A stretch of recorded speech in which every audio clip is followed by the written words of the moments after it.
baratubajije ngo byaba bifitanye isano n'imiterere y'umugabo kuba abagabo benshi bakunda agaturu ka mu gitondo ngo biterwa n'iki?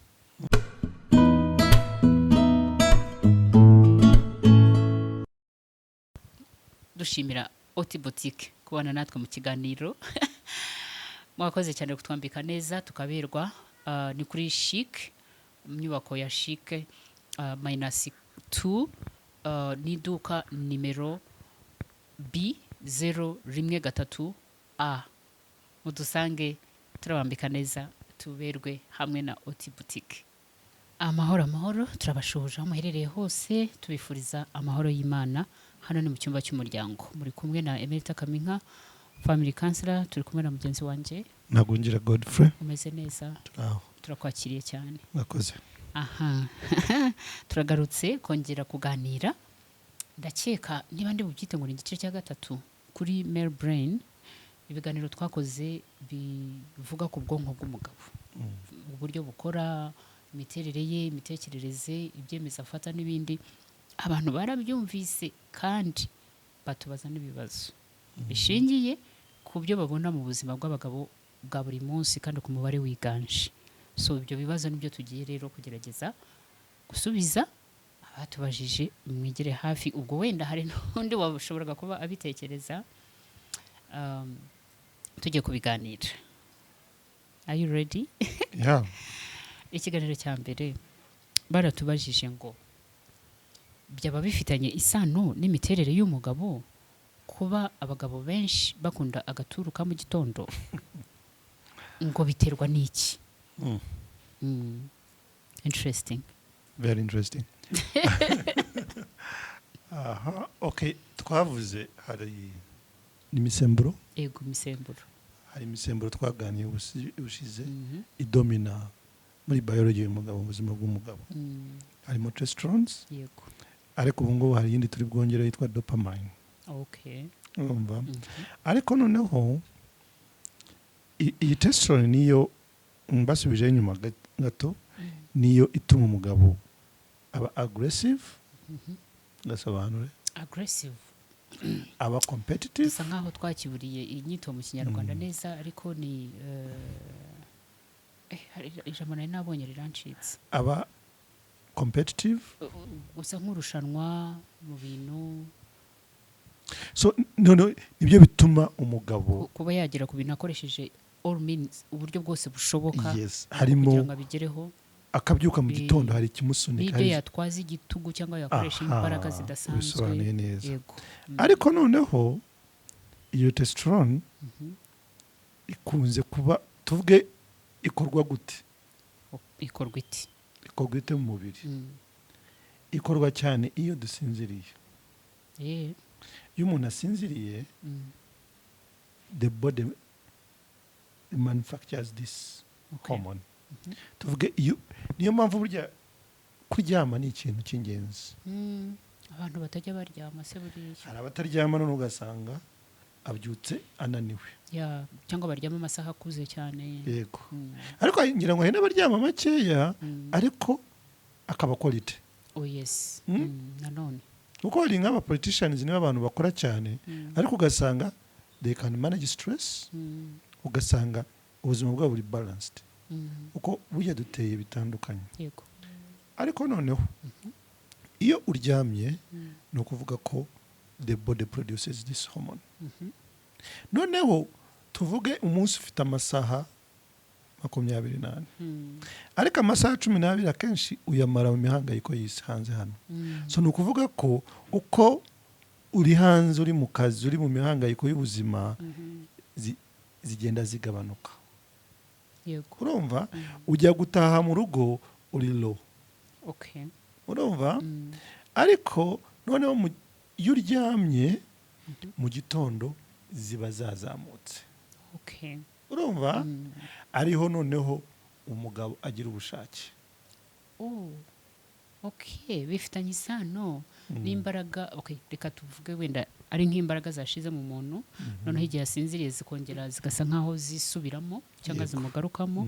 So abyuka afite imbaraga. Burya iyo umuntu aryamye on time akaryama neza uyu mubiri uba urimo gukora service yego urumva urabona nk'iyo uzimije machine computer iri refreshinga yego urumva so iyo umuntu aryamye kandi ukaryama mu mwijima in a dark place urumva atari urumuri hari ukuntu burya nubwo abantu bavuga ngo bazi science ariko Imana hari ibintu yaduhishe urumva ariko that is a time where the body refreshes igakuramo umwanda urumva ukagira service mu gitondo ukabyuka uri fresh so na wa musemburo mu gitondo uba wazamutse noneho ku bantu bari married urumva babana bafite abana umugore we ayo masaha arimo gutekereza abana barakaraba ryari bajye ku ishuri bararya iki mbere y'uko bagenda umugabo arimo gusaba gahunda noneho ukasanga umugore asubije nabo umugabo kubera ko ntago azi imiterere ntago azi icyabaye nijoro ntago azi imiterere y'umugabo ngo atari ku wowe bite byawe ubu iki gitondo uri mu biki nta soni so urumva ariko abantu bamenye amabanga hari umuntu mukuru umwe twaganiriye aravuga ngo aya ni amabanga yambwiye ngo iyo umugabo avuye ku kazi arushye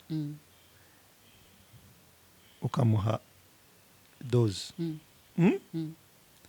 ararefreshinga kuko hari iyindi ntuza bita cortisol yo noneho niyo izana stress iyo cortisol yabaye nyinshi ni ukuvuga ko idepletinga iriya ntuza dopamine na dopamine is a rewarding hormone tuvuga iyo nakoze ikintu nkumva the reward nakishimira iguha that rewarding experience urumva so dopamine together with the testosterone ni imisemburo myiza cyane kuko dopamine ituma noneho unezerwa mu byo wagezeho niba wiriwe wirukanka nyuma y'ikintu then ukakigeraho iyo satisfaction ni ukubera ko the body releases the dopamine ukumva ngo barampembye nakoze I'm satisfied ndajya mu rugo hari icyo njyanye urumva so wiriwe muri ya mihangayiko ugeze mu rugo ubonye dose urumva burya uzarebe urebye mu mibanire y'abantu iyo umugabo atashye akagera mu rugo ntasange y'umugore akenshi bakunze gukubita abana bagira umushira hari icyo yagombaga kubona atabonye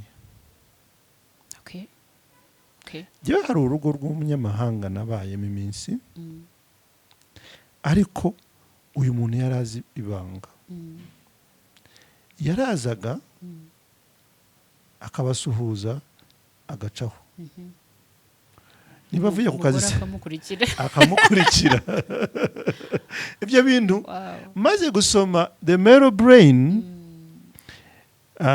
umuntu nagira Imana agasoma na female brain you will come to connect the dots urumva none uyu muntu yazaga nka saa moya yari umuyisilamu yaragendaga agasara akoga yamara koga agahabwa ibyo agomba guhabwa byose agahabwa a good juice umugabo yazaga muri saro kuganira natwe ubona ari at peace yaruhutse za stress z'ababosi z'abatimu yawe uyobora zose zisa nkaho wogejweho uwo mwanda wose so nukuvuga iriya cortisol urimo urayoza urumva uyu muntu akaba refreshed then in the morning yumuhaye dose urimo uramubwira ngo go and conquer the world agenda afite confidence tangira umunsi neza agenda utsinde agenda afite confidence mahirwe masa nimo kubwira go and take over the world se urumva mbega ndumva bishobora kuba biruta n'icyayi n'umugati niba mbyumvise neza so niho akenshi mu biganiro dukora njya avuga ngo if women knew the power they have ego to heal their families if you use it well iyo uyikoresheje neza you can change a lot in your house in your home you get Okay. the point so ubwo babajije icyo kibazo murabyumvise ko bifitanye isano n'imiterere y'umugabo rwose kuko imisemburo iba yabyukijwe cyangwa yongeye gukorwa bundi bushya so akabyuka nyine ameze neza umubiri urimo gusaba ibyo usaba rero mujye mwihangana abagore beza mwemere gutanga icyayi cya mu gitondo ahangaha ariko ngira ngo nanone si ku bantu bose ahari ubwo biba bivuze ngo umenye umuntu wawe icyo akunda ukimukorere yego hari inkuru twigeze kumva muri bridal shower ntabwo wari uhari reka nyigutere sibyo umwana w'umukobwa aramubwiye ngo abagabo bakunda ibiryo nyamuneka ntakajya ava mu rugo atariye urumva mu gitondo kare kajya abyuka asimbuka igitanda agiye gukora agatogo ka mu gitondo ariko ubwo asimbuka igitanda ni nk'ibyo umugabo we arashaka ko abanza akamufungurira ibyo mu cyumba niba ibiryo bamubwiraga ntabwo yamenye ibyo ari byo simbizi kuko niba baraciye amarenga we akumva ko ari ibitoki n'inyama zitogosheje za mu gitondo kumbe undi ntabwo yashakaga izo mu isafuriya yashakaga izo mu cyumba ubwo rero mujye mumenya abantu banyu mumenye uburyo mubagenza mukije sitore aba bagitifu hakibaho reforms igitifu umutari iyo ngiyo kapo yaraje umugabo arega umugore ngo uyu mugore arara mu ijipo gitifu ntiyamenya ibyo ari byo wase si uburenganzira bwe noneho umuntu mukuru wari uri aho ngaho aravuga ngo wa mwana we ngibi urimo ntabwo uzi ibyo ari byo amushyira ku ruhande aramubwira ngo none se kuki atabivuze nk'uko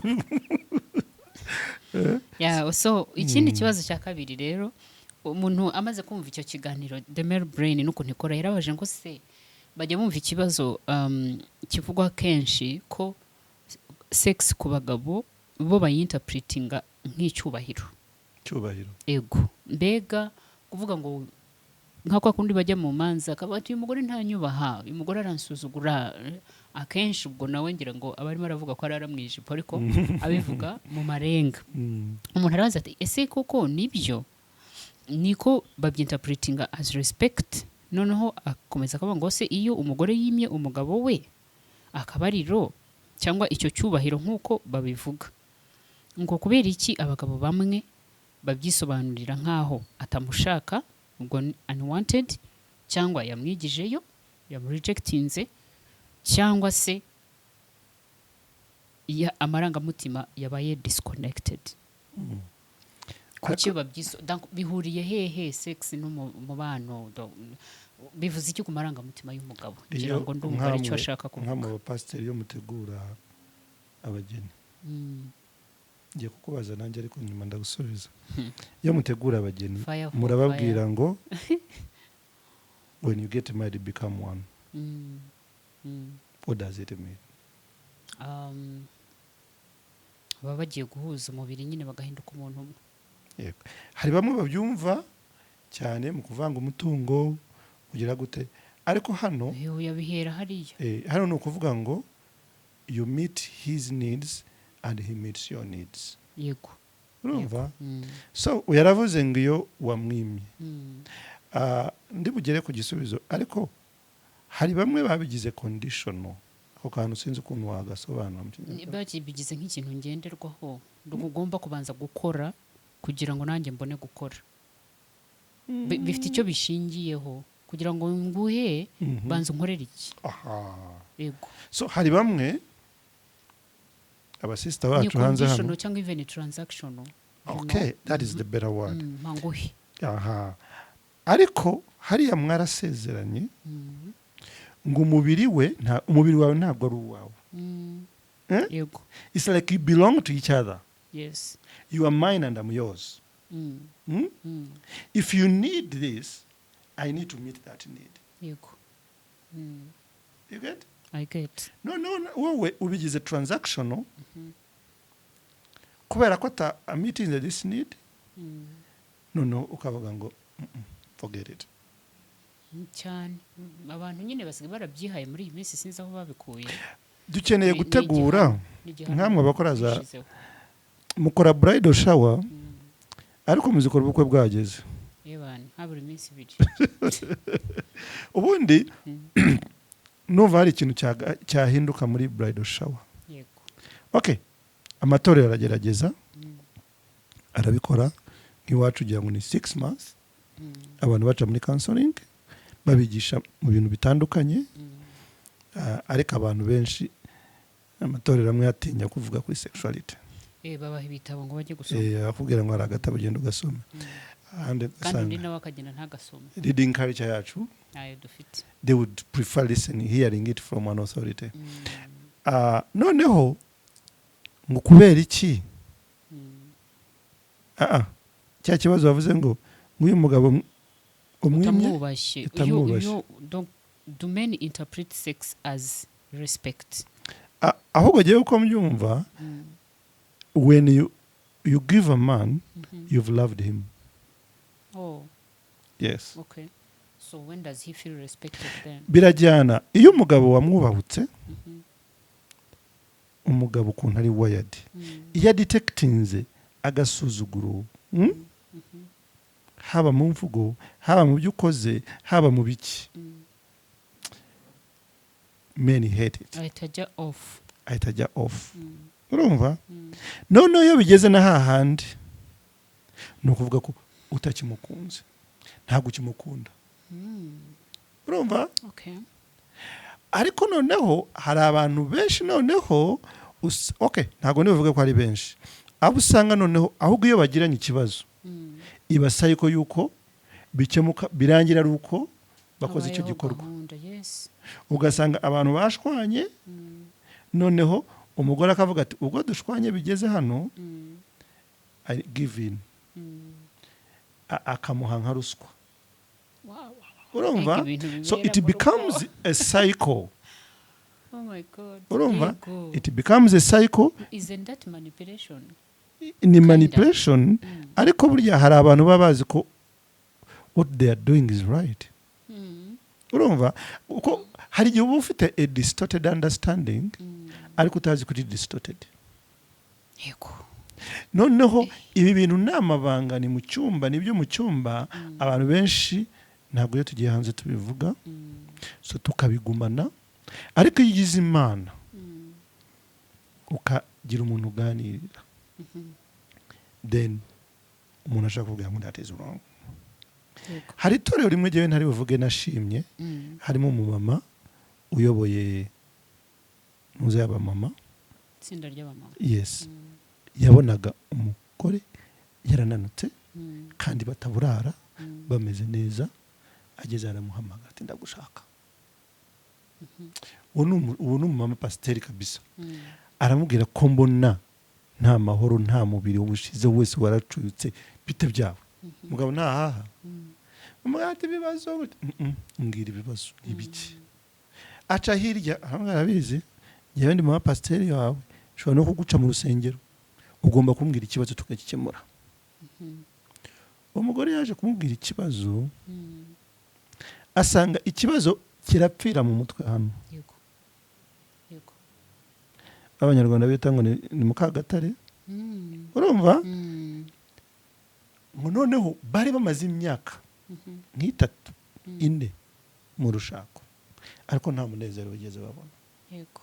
Ariko ikiganiro cy'uyu mumama pasiteri byatumye uyu muntu arekura mu mutwe ubuzima buroroha. Hari abantu bamwe bashobora kuba maybe yarabaye raped.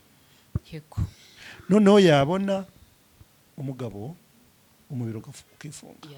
Ya memory ikagaruka. Ya ni trauma. So yaramufashije ku buryo ageze muri ya gahunda n'umugabo yaribajije you woman habaye iki uvuye umugabo abyibazaho cyane. Noneho nyuma aza kumubwira ati amubwira uko byagenze bafashe weekend imwe bajya mu mujyi barashopinga bajya gusura wa pasiteri bajya kumushimira kubera ko yarabafashije yarabafashije urumva so ako ukiri aho ngaho ku kantu ko gushimira ngira ngo natwe bazadushimire kuko hari abenshi twubakiye ubwo bajya banyura mu gikari bakabitubwira ariko natwe bazadushimire pe bajya bakora like bakore share urumva so dusubiye hahandi abenshi bumva ko iyo wamwimye gahunda ntabwo umukunze ntabwo umukunze ntabwo umushaka you have rejected him kuko it is not just physical it is spiritual it is more than we understand it yego urumva okay kuko harimo babwita ubwiru there is a mystery harimo ubwiru ariko abantu bamwe turagenda tukabifata nkaho ari just icyo gikorwa gusa uwo munota muhuye bikarangira iyo noneho ni abuse iyo ni abuse you are just using someone's body to satisfy your need urumva noneho hari abandi noneho bo baba baragize addiction yego uko noneho n'umugore akaba bibaye too much umubiri we can't handle it hari umugabo udashobora kuryama kubera ko iriya dopamine iriya rewarding hormone nkuko nabivuze ubushizeyo iragenda ikagusinziriza so iyo ntuza burya urabona uyu muntu iyo yanyoye urumogi niyo mpamvu iyo abagabo basoje gahunda bahita basinzira yego burya hari experience hari experience burya ihuramo n'abantu banywa urumogi niba bafata drugs hari iyo that excitement that feeling which is very good very sweet abantu bagashaka guhora bayifiringa so iri addictive okay I see urumva uyu munsi aho nuye numvise umwana witeye is drugs bitera kugira ngo feeling high yitera overdose and he died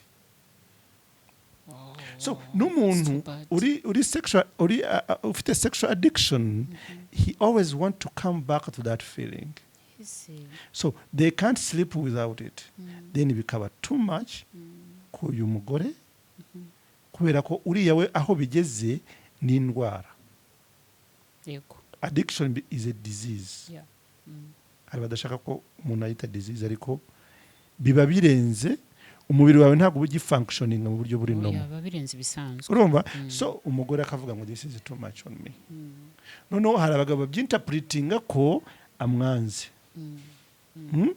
because not every day a woman would love to do that kandi uko abantu bagenda bakura bigenda bivaringa inshuro bajyaga muri izo gahunda urumva so ahangaha ntabwo twese duteye kimwe ariko ni ukubanza ukireba twebwe bimeze gute kubera iki maybe ababishaka agiye ntabishaka hari impamvu maybe hari bamwe badashobora kujya muri izo gahunda hari ibibazo niho ya bindi bibiri tubwira ngo izuba ntirikizave mukirakaye izuba ntirikarenge mukirakaye ni ukuvuga ngo muzagere kuri izo gahunda mumeze neza yego ko kandi dukunda kubabwira kandi nyamara none hari abantu bamaze imyaka ibibazo biri accumulatinga noneho kagera umuntu akazinukwa n'umuntu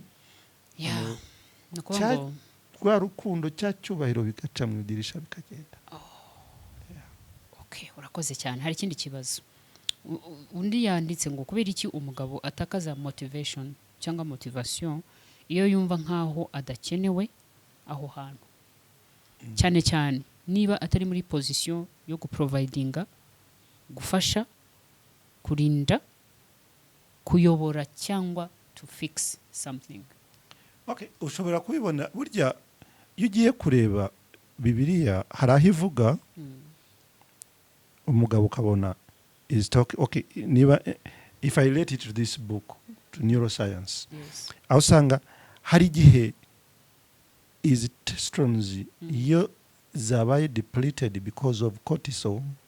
Cortisol nyine iriya itera stress, ni ukuvuga ko nta motivation, iyo drive yagiye hasi, noneho ugasanga testosterone yagiye hasi cyane, dopamine iri hasi cyane, umuntu akaba is not motivated at all.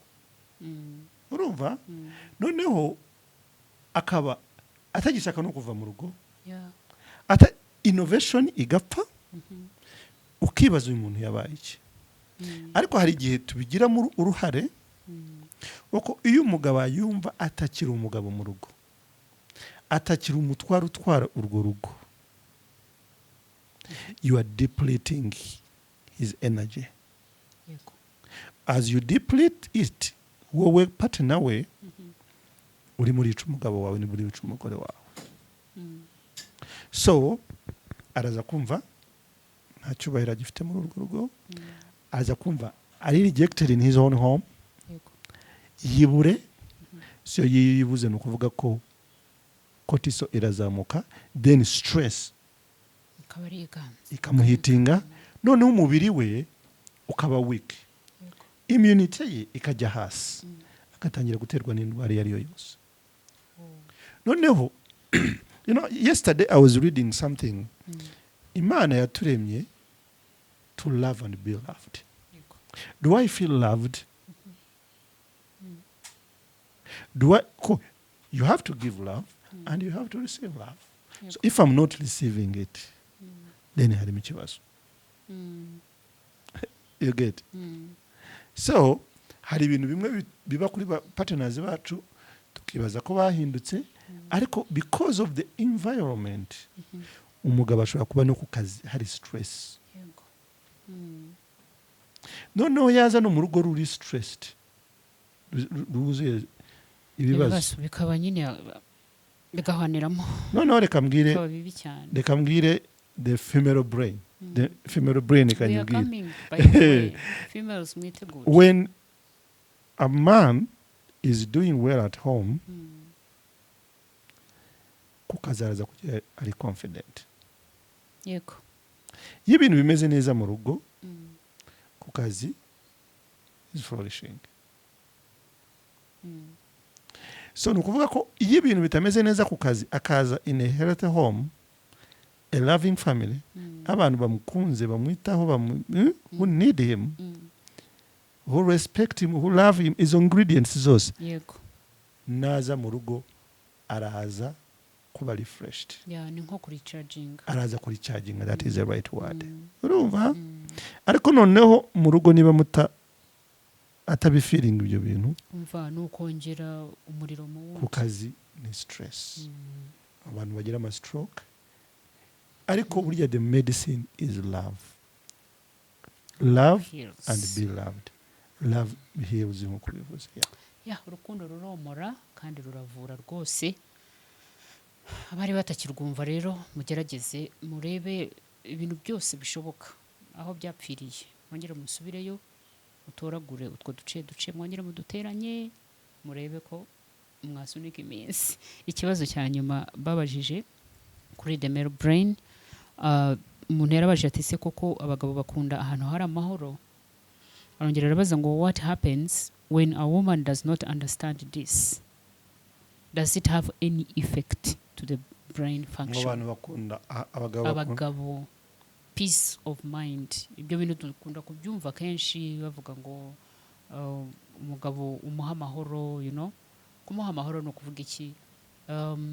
Urabona hari abantu bari naughty, nagging women, you know, bahora ba complaining all the time, kandi bakana complaining wenda no mu gihe kitari cyo, cyangwa n'impamvu zitanarizo sometimes, ariko nubwo zabarizo bakabikora mu buryo butari bwo, ku buryo umuntu ahora yumva ari kuri pressure, atari even the small efforts atari appreciated. So agasa nibyo wakoze is not enough. Umva bahora ba demanding from him. Iyo uri in an environment Mm.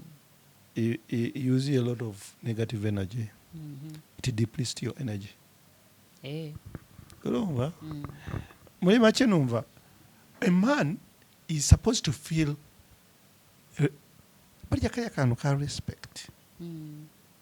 Ako respect mana baza to defining respect abagabo baba bashaka niki. Ntabwo ari ibintu bihambaye. Uravugana nawe gute? Mbega ni muri areas zose. Yes, Ni mu uravugana bintu nawe byose. From gute? the way you receive him, ageze mu rugo, uko umuvugisha, uko umugaburira. They also know it. Ariko burya hari ibintu ngira ngo ukuntu tuba twararezwe, uyu mugabo ukamumenyera ugatangira kumubona nkaho Hari mugenzi wawe. ari umuntu usanzwe. Urumva? I remember umunsi umwe I was driving abana ku ishuri, uca mu muhanda uri bumpe, ngenda buhoro. Ono umwana arambaza kubera icyo ugenda buhoro. Ndamubwira erega you people you are VVIP. Noneho buri munsi ahora abwira remember tureba VVIP. Urumva? Uyu muntu iyo umwitayeho ukamwubaha uri murigira neza, because if you, it's like if I'm hurting you or you are hurting me, you're also hurting yourself. If you're hurting me, you're also hurting yourself because we are one. Yeah, ikindi nicyo ibyo mu muntu nicyo uza kumusaruramo. Akaya kantu gasemure. Iyo urimo kumbabaza nawe uba wibabaza kubera ko turi umwe. Yego. So kandi ikindi iyo nabi urimo kunshyiramo mu kanya niyo uri bubone. Aha. Noneho hari igihe if you keep doing it, iyo ukomeje rero kugenda ubikora, nagging him all the time, kwa kundi uhora umubaza ibibazo bitarangira, ageraho akabasitinga, umugaya ageraho akabasitinga akavuga ati this is too much, then he returns fire with fire. Urumva nyine ubusa nk'uhagurukije ya ntare, bajya bakunda kubivuga ngo muri buri mugabo harimo umusore, harimo intare, harimo bice nka bitatu bajya bakunda kuvuga. Umuntu wari we wese ariko shabyihorera umujinya w'umugabo n'uw'umugore ntabwo bimeze kimwe, because iyo umugabo yagiye kubikora abigarurana n'uburemere kandi umugore akababara cyane kurushaho. Burya sometimes you touch a nerve, iyo nerve umuntu akagutomboka n'abavuga ati no ka kantu mvuze niko gahinduye umuntu wanjye inyamaswa. So ariko ubwo biba byarabaye byinshi, biba byarabaye byinshi, noneho mugatangira gusubizanya nabi. Wa wundi wacecekaga agatangira nayo kuvuga ati if I don't speak up, this is going to be too much, it's going to kill me. So noneho haravuga ati noneho urabona ibihugu bigira defenses, air defenses. No, natwe tugira defense mechanisms. Noneho hari igihe when someone feels threatened, iyo umuntu yumvise atatekanye afite ikintu kimuteye ubwoba, uburyo bwo kwirinda uburyo bwo kwirinda buza kenshi. Hari ubuza bujya fyuzi ko ari ugukubita. Yego. Urumva? Hari abandi baceceka. Kubera itegeko ubu ngubu si mu Rwanda gusa. You touch a woman, you go to prison. Hari abandi bahitamo kuba inganzwa. Ibyo nabyo no kwirinda buri. Haruvuga ati nayo wayita defense mechanism mukusha. Ariko haruvuga ati okay, ni ntoroha. Uzasenya ntaho bijya. Yego.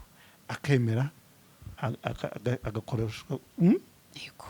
So ariko cyagiye ubwirinzi buzamutse, ukavuga se ko bikomeye, wavuze ijambo rimwe rigakorwa umuntu. Yego, nibyo navugaga ko yaba ari imbaraga, yaba ari umujinya, tone byose ntago bingana. Umuhanga umwe yaravuze ngo hurt people hurt others. Abantu bababajwe nabo bababaza abandi. So iyo umuntu yababaye cyane nawe agira akora iki? Akababaza abandi kuko nibyo bafite. Ariko amagambo tubwira abagenzi bacu, dufite filter ni iki? Akayunguruzo. Dufite akayunguruzo. Hari muri communication yo bita being empathetic and being assertive. Iyo ni package umuntu yakwigishaho nk'iminsi kugira ngo niba ufite n'ikibazo ugisohore mu buryo butari threatening. Yego. ariko hari umuntu uba ufite ikibazo kuko agifite kabisa, ariko ukuntu uvuga ikibazo cyawe, ukuntu gisohoka mu mutima wawe no mu kanwa kawe, ugasanga giteje ibindi, gihatinza abandi. So we have to be very careful there. Wow, urakoze cyane. So ibyo hari ingaruka byaba bifite kuri brain function y'umugabo, iyo environment nyine itarimo amahoro, abadatuje adatekanye, turi mu mubiri. Whatever happens to me, whether it affects me, it affects the body, it affects the brain, yeah, it affects my mind, it affects the whole of me. Umuntu buryo uzareba abantu bafite ibibazo mu ngo, akenshi bagira stress, ukabona umuntu niba yabyibushye, not because he's eating too much, undi akananuka kubera ibibazo, ashobora no kubarya ariko kubera what this person is going through. Okay, what affects the soul also affects the body. Sure, that's true. Yeah. Nuko rero ngayo nguko abatubajije murakoze, ibibazo byanyu nizere ko mushubijwe ariko ntacyo bitwaye no kuba wakongera ukabaza. It's okay, we are here for you. Turi hano kugira ngo dufatanye kubaka umuryango. Urakoze Godfrey kuduha umwanya wawe no kuduha ikiganiro cyiza. Shalom shalom.